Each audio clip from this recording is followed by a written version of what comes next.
The sweeper I have is a 2000. The thing was a lemon when it came there. That was before me. I go out and sweep roads for 3 or 4 days. It costs you $400 or $500 every time you take that thing out of the.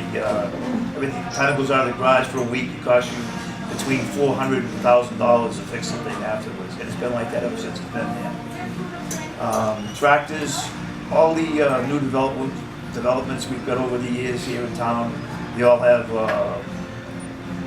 retention ponds. They were built into these things, but no one ever thought about how we were going to take care of them.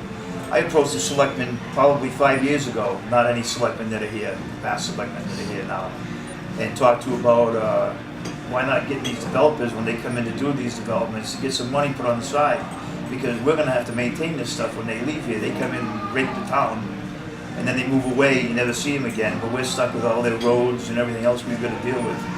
Well, I have nothing four-wheel drive or anything. They go into these areas to clean them up.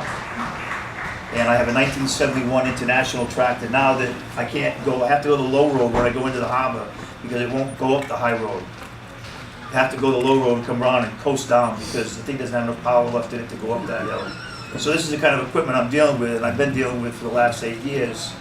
And you know, people have to finally come to a conclusion. Is my guys are still ready to work, but the equipment's had it. You know, plowing snow. If you look at the reports done, we stick with any town around here, and we've gone by those towns as far as our road work and the price of the roads that we do. Well, like I said, the guys are still more than willing to take care of it, but the equipment has just had it. And it's not my fault. I've got everything possible out of these vehicles. Like I said, it's already been through one department that couldn't make it there, and I've brought it back to life in my department, had it there for years, got years more out of it. So I don't know how the people in town expect me to keep doing this over and over again, but I can't keep revitalizing this stuff and bringing it back. And we've finally come to the end right now. Like I said, I've been going to see Jack every year for the last 8 years, pleading with people for money, for new equipment, and it hasn't gone anywhere, so I dealt with it. But I'm telling you right now, we're never going to make it through this winter with what I got.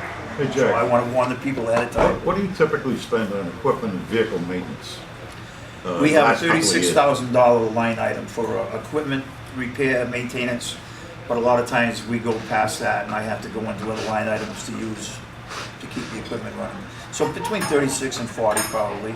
Do you propose to take bids on this? Oh, yes, sir. So, Open competition? If it's either on, a lot of the equipment is on the bid list, state bid list already. Excuse me. You indicated you wanted General Motors. though. Yes, I did. That indicates you're not going to... So that will be bidded out.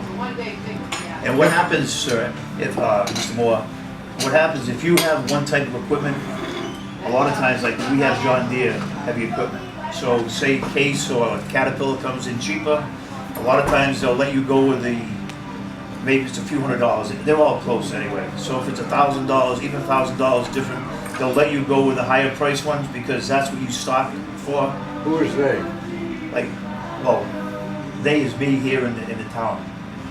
You can see I have John Deere equipment, so I stock John Deere filters, John Deere this, and I have a relationship with them, and they're right in Swansea. I try to keep the stuff close to home, which we have General Motors is right here in Dartmouth, is one of them. They're the lowest bidder so far.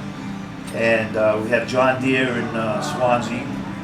So I try to keep everything as close as we can here, so I can always get parts and keep a relationship with the guys close to home. So when you broke down at 3 o'clock in the morning, I can always get what I need.